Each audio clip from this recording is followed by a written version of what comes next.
छत्तीसगढ़ में ration card को लेकर एक बार फिर से सियासी पारा गर्म हो गया है। सीएम बघेल ने खाद्य विभाग को निर्देश दिए हैं। कलेक्टर राशन कार्ड के लंबित आवेदनों की समीक्षा नियमित रूप से करेंगे। प्रदेश में राशन कार्ड के संबंध में वेरिफिकेशन और जांच के लिए 15 दिन का वक्त तय किया गया है। लगातार राशन कार्ड बनाए जाने के निर्देश पर बीजेपी हमलावर हो गई है। बीजेपी का आरोप है कांग्रेस विपक्ष में रहते हुए ज्यादा राशन कार्ड बनाने का आरोप लगाती थी और अब खुद कांग्रेस सरकार ही नए राशन कार्ड बना रही है। सरकार की मंशा पर सवाल उठाते हुए बीजेपी ने आरोप लगाए हैं पुराने कार्ड का वेरिफिकेशन किए बिना अब नए कार्ड बनाए जा रहे हैं। बीजेपी के आरोपों पर पलटवार करते हुए कांग्रेस ने नान घोटाले का जिन फिर से बाहर निकाला। कांग्रेस ने कहा 20 लाख से ज्यादा फर्जी राशन कार्ड बनाकर नान घोटाला करने वाली बीजेपी को इस मुद्दे पर बोलने का हक नहीं है।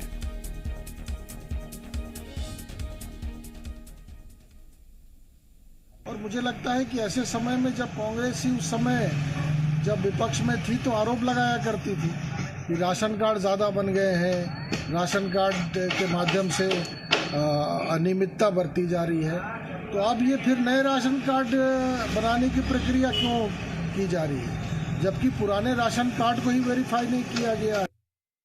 जिला कलेक्टरों को निर्देशित किया गया है जिनके भी राशन कार्ड के लिए आवेदन आते हैं उनको तत्काल राशन कार्ड बनाकर दिया जाए। पूर्व के रमन सरकार के दौरान 20 लाख फर्जी राशन कार्ड बनाकर 36,000 करोड़ का नान घोटाला किया गया था।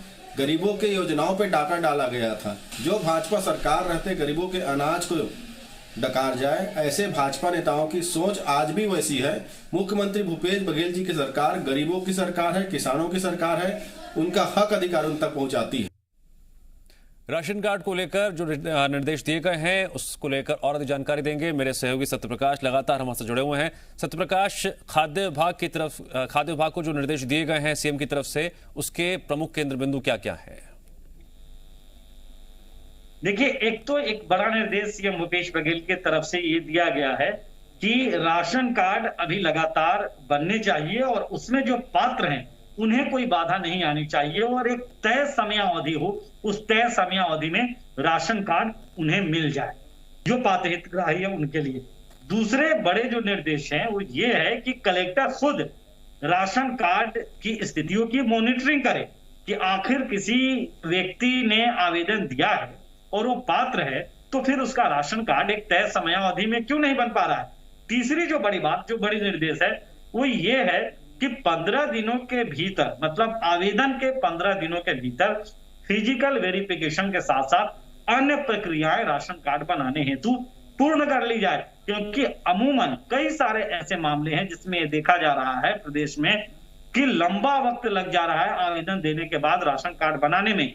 ऐसे में लोगों में आक्रोश भी और लोगों में इस बात को लेकर नाराजगी भी देखी जाती है कि लंबे वक्त से प्रोसेस में है लेकिन उनका राशन कार्ड बन नहीं रहा है, क्योंकि राशन कार्ड से कई सारे योजनाओं का लाभ जुड़ा हुआ है। तो ऐसे में बड़े निर्देश सीएम भूपेश बघेल के द्वारा दिया गया है। जरूर है कि राशन कार्ड बनाने की प्रक्रिया जिस तरह से शुरू हो रही है उसके बाद राजनीति भी इस पे अब फिर से खूब शुरू हो गई। सत्यप्रकाश, क्या वजह है कि बीजेपी सरकार की मंशा पर सवाल उठा रही है? देखिए, बीजेपी ये कह रही है कि पिछली सरकार के दौरान, मतलब बीजेपी सरकार के दौरान 2013 से लेकर 2016 तक जो मामले बेहद संज्ञान में आया, कई सारे आरोप लगाए गए पूर्ववर्ती बीजेपी सरकार पे और ये कहा गया विपक्ष में रहते हुए कांग्रेस पार्टी के द्वारा, और ये बात भी सामने आई कि लाखों में राशन कार्ड जो है वो बना दिए गए, जबकि उतनी जनसंख्या के आधार पर राशन कार्ड बन ही नहीं सकते हैं। उसके बाद राशन कार्ड जो है वो फिर रद्द किए गए, जो राशन कार्ड कहा गया कि बना गए थे। और तब जबकि फिर से राशन कार्ड बन रहे हैं और लगातार बन रहे हैं, तो ऐसे में बीजेपी ये कह रही है कि पुराने राशन कार्ड का ही वेरिफिकेशन क्यों नहीं हो रहा है, क्योंकि बहुतायत में वेरिफिकेशन पड़ा हुआ है। ऐसे में नए राशन कार्ड बनाने के बजाय पुराने राशन कार्ड का वेरिफिकेशन हो, इसलिए सरकार की मंशा पे बीजेपी सवाल उठा रही है। लेकिन कांग्रेस साफ तौर पर कह रही है कि बीजेपी सिर्फ सियासत के लिए ऐसे सवाल उठा रही है, हितग्राही मूलक योजनाओं पे सरकार का ध्यान है और इसलिए राशन कार्ड बनाए जा रहे हैं। ठीक है सत्यप्रकाश, जानकारी के लिए आपका शुक्रिया। खबरों में बने रहने के लिए आप हमारे फेसबुक, ट्विटर और इंस्टाग्राम पेज को फॉलो कर सकते हैं। लेटेस्ट अपडेट के लिए आप हमारे यूट्यूब पेज को सब्सक्राइब भी कर सकते हैं और हाँ, बेल आइकन पर क्लिक करना ना भूलें।